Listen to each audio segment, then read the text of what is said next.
Bonjour à tous mes chers amis avionautes, j'espère que vous allez bien et que vous êtes prêts pour un nouvel épisode du Steward Voyageur.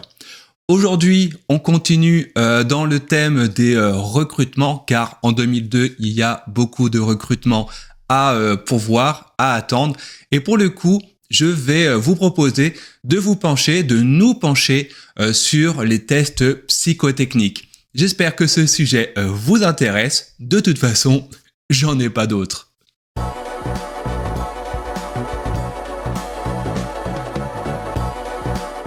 Et oui, comme je viens de vous le dire, aujourd'hui, on va se pencher sur les tests psychotechniques que certaines compagnies aériennes font passer aux candidats avant de pouvoir accéder aux entretiens de groupe, etc. Donc, tests psychotechniques qui peuvent être éventuellement disqualifiants lors d'un recrutement. Avant de se pencher sur ce sujet, n'hésitez pas à vous abonner si ce n'est pas encore fait, que ce soit en audio, en podcast ou bien encore en vidéo si vous me regardez sur YouTube. N'hésitez pas à le faire, à mettre des commentaires, des likes, etc., etc.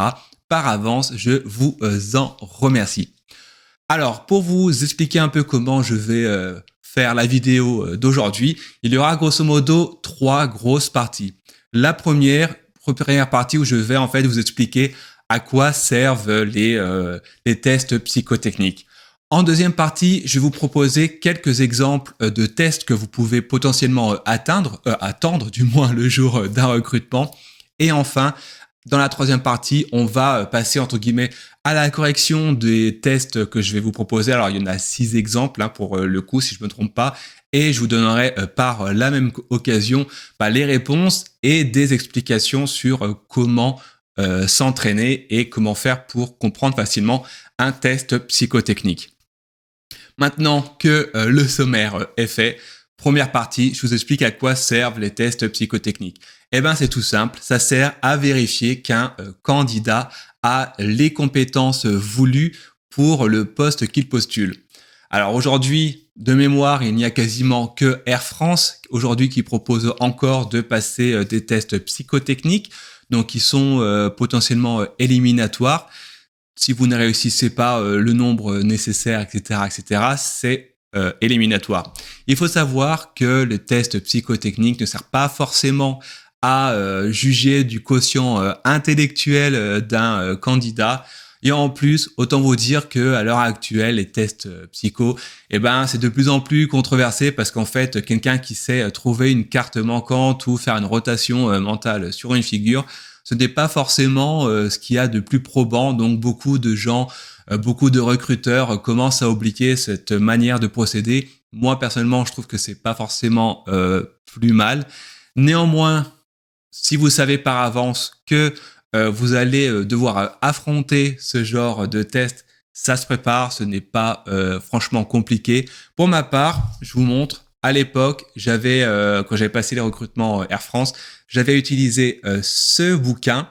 Alors, c'est un bouquin de Chantal de Séréville qui s'appelle « Entraînez-vous aux nouveaux tests psychotechniques ». Alors, ils sont pas forcément nouveaux aujourd'hui alors que je vous raconte parce que ça date un petit peu. Ça fait déjà quand même quelques années que j'avais acheté ce bouquin.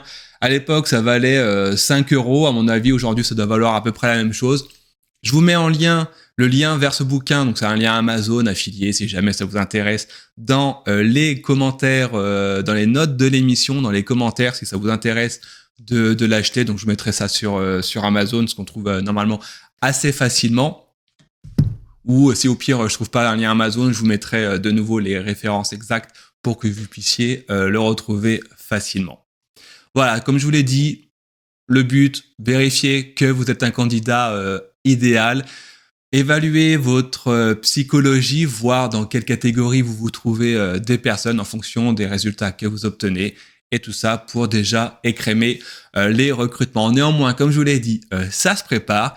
Et on voit ça tout de suite dans la deuxième partie avec quelques petits exemples que je vous ai trouvés. Et là, pour le coup, sur le site mon-qi.com, vous allez voir, alors je me remets le site. Alors, vous allez voir, il y a plein de tests psychotechniques gratuits. Donc là, pareil, je vous mettrai le lien dans les notes de l'épisode pour que vous puissiez vous entraîner si ça vous tente. Vous verrez, il y a des parties gratuites, après il y a des parties payantes.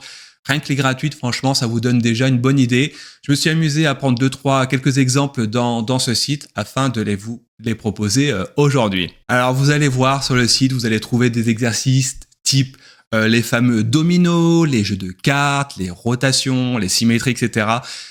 En fait, les tests psychotechniques, il y en a plein et c'est que l'imagination, grosso modo, qui peut bloquer sur le nombre de choses qu'on peut trouver à faire à un candidat.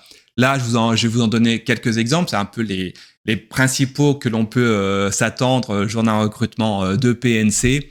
Alors, on va voir tout de suite avec le premier exercice. Alors, je vous l'affiche. C'est quel est le domino manquant. Alors, n'hésitez pas à prendre un petit stylo, une petite fiche ou peu importe pour vous aider à trouver la réponse. Alors, la première question. Alors, ne faites pas attention donc, à question 1 sur 10. Hein, j'ai pas fait de correction. Alors, quel est le domino manquant sur cet exercice? Sur le deuxième, pour le coup, on est sur une analogie visuelle. Quelle est la forme qu'il faut mettre à la place du point d'interrogation entre le 1, le 2, le 3 et le 4? Alors franchement, c'est pas compliqué. Prenez le temps de bien regarder, comme vous allez voir. Une fois qu'on a compris le truc, après, c'est pas compliqué. Ensuite, le numéro 3. Quelle est, une nouvelle fois, l'analogie visuelle? Qu'est-ce que le carré avec le rond au milieu est au triangle avec un carré au milieu? Ce que le rond avec un carré est au milieu est à... Et là, faut trouver. Allez, vous allez trouver, je suis certain. Quatrième coup, on repasse sur les dominos. Une nouvelle fois, quel est le domino manquant? Donc voilà, les dominos, c'est quelque chose qui arrive très très souvent. C'est quand même pas compliqué. Donc n'hésitez pas à vous entraîner sur les dominos et également sur les autres, comme celui-là, où vous voyez les symétries. Alors la symétrie, c'est tout ce qui est spatialisation pour voir si un candidat arrive à spatialiser des choses dans sa tête. Alors c'est pas de mémoire, j'ai pas souvenir qu'il y en avait eu beaucoup à l'époque lors de les recrutements d'Air France, mais néanmoins, c'est quand même important de le savoir.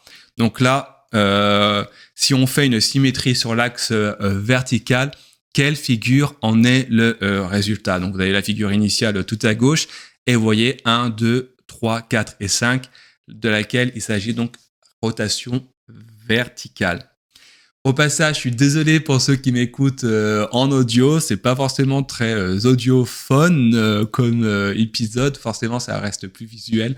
Donc n'hésitez pas à basculer sur YouTube si vous voulez voir les exercices en question.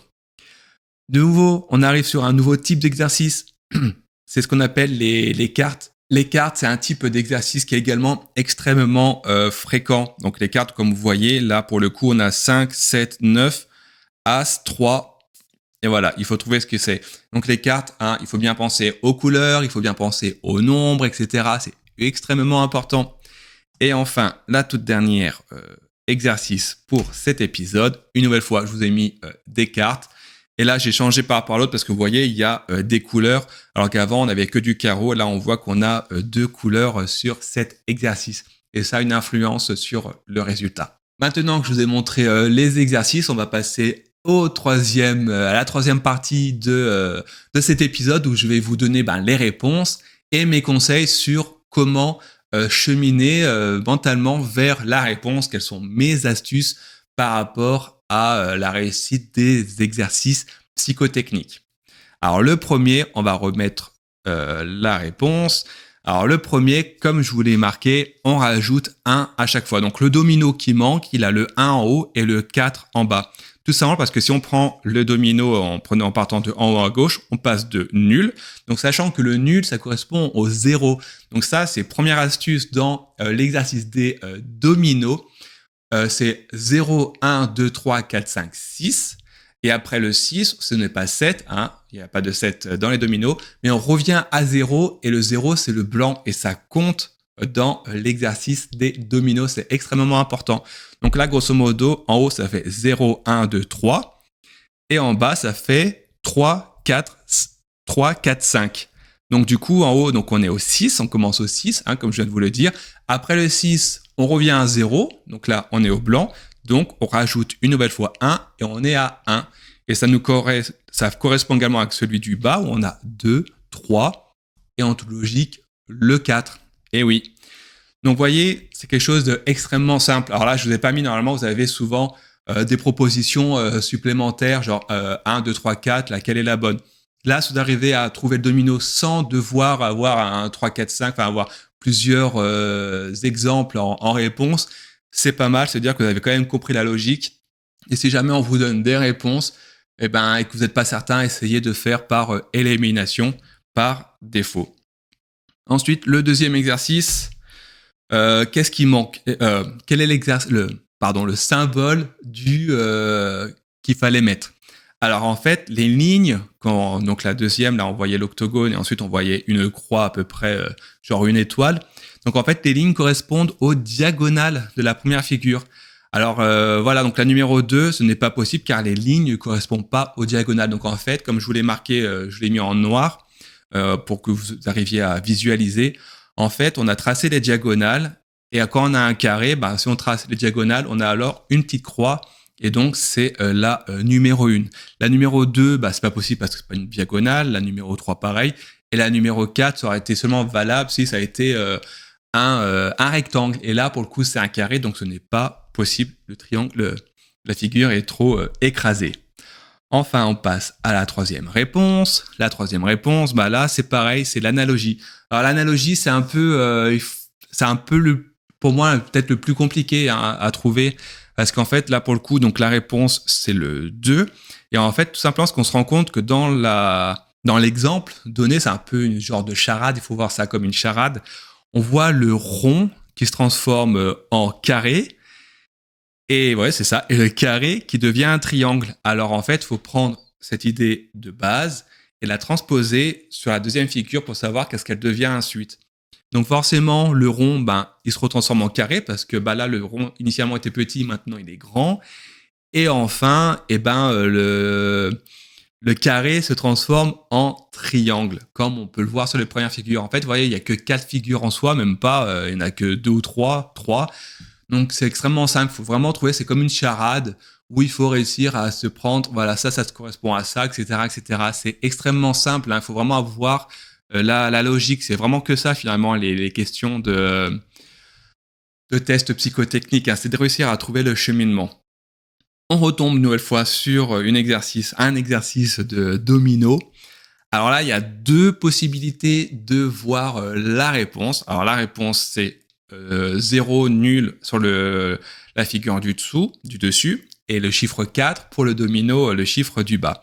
Alors la première, c'est une symétrie horizontale, donc entre la série du dessus et la série du dessous, où en fait on rajoute 1 entre les dominos du haut et les dominos du bas. Donc en fait, il faut s'imaginer que, clac, on referme, et à ce moment-là, on rajoute 1 parce que de nul sur le premier, on passe à 1, de 3, on passe à 4, de 5 à 6, etc., etc., entre l'extérieur à chaque fois et l'intérieur entre les autres. Ça, c'est la première manière de voir.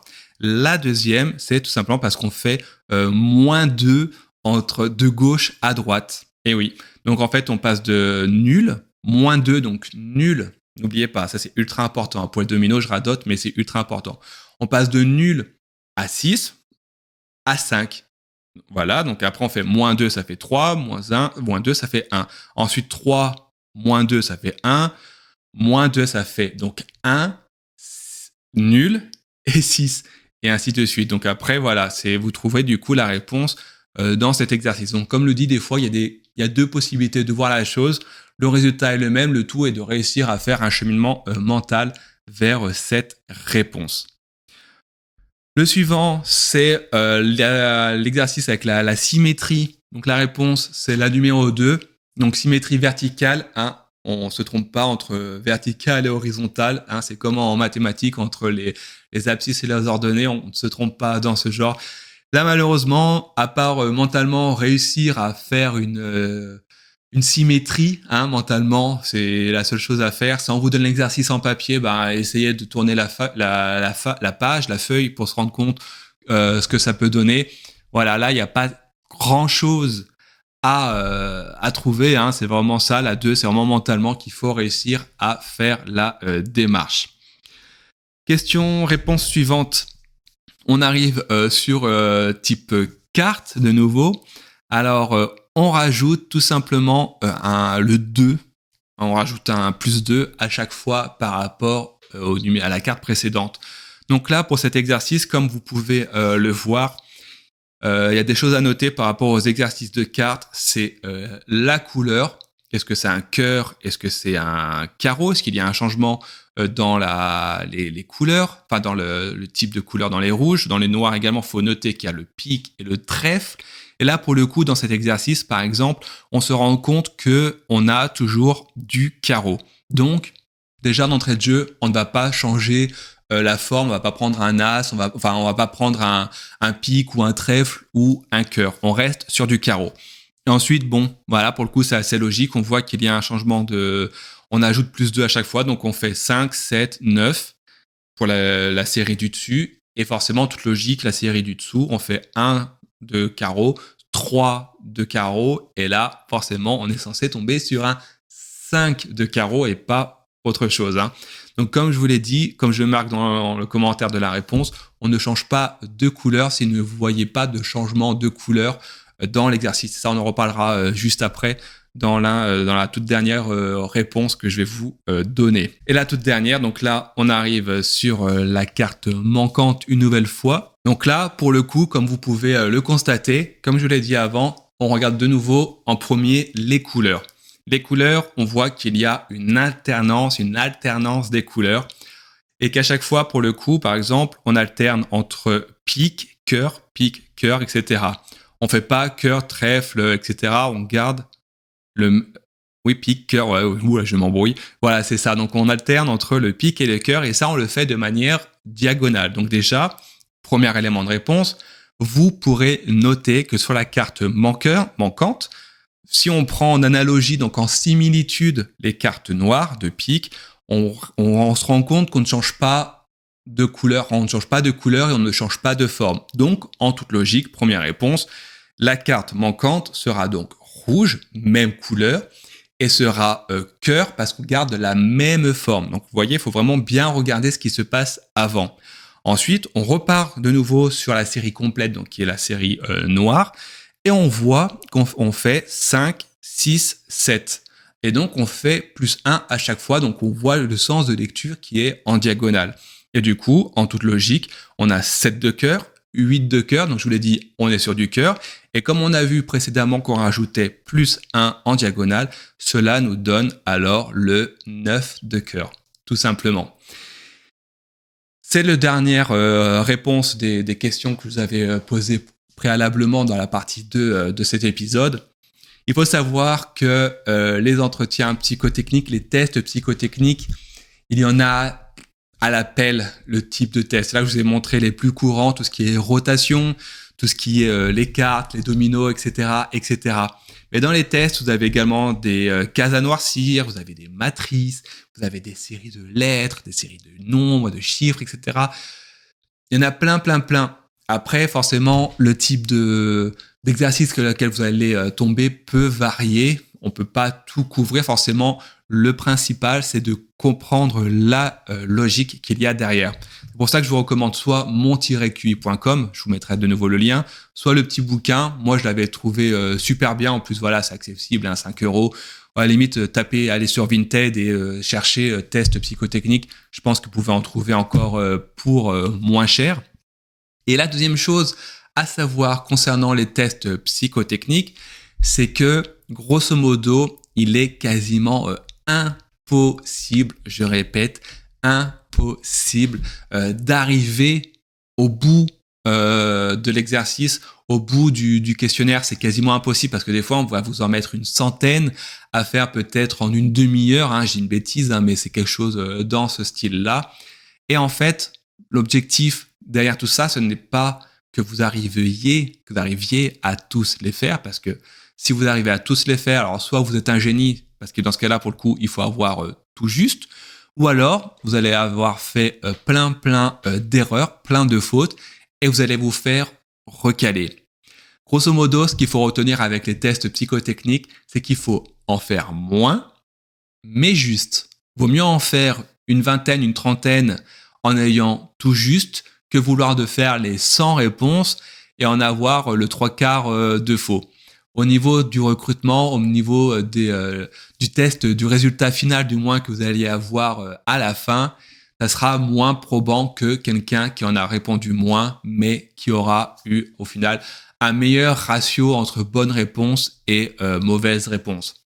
Une nouvelle fois, hein, je radote, mais c'est extrêmement simple à s'entraîner. Il faut vraiment avoir de la logique. Je sais que ça effraie beaucoup de monde, mais pour le coup, comparé par exemple aux entretiens de groupe, il est plus évident, plus simple, je trouve, de s'entraîner aux entretiens, aux tests psychotechniques, parce que vous êtes face à votre fiche ou à votre ordinateur aujourd'hui. Et voilà, au grosso modo, si vous entraînez, ça passe crème. Alors que les entretiens de groupe, vous avez d'autres personnes à jauger. Et c'est pour moi, je trouve que c'est un peu plus compliqué à appréhender. On arrive à la fin de cet épisode. J'espère qu'il vous a plu. J'espère que ça vous aura permis de vous éclairer sur les tests psychotechniques. N'hésitez pas une nouvelle fois à vous abonner. Rejoignez-moi sur les réseaux sociaux. Posez-moi des questions si vous avez des sujets que vous souhaitiez que j'aborde. D'ailleurs, ça me fait penser, j'ai mis une nouvelle fois sur la partie communauté de la chaîne YouTube. Je suis en train de développer un site internet avec un forum si vous souhaitez qu'on continue à échanger, si vous voulez discuter entre vous, si vous avez des questions, etc., etc.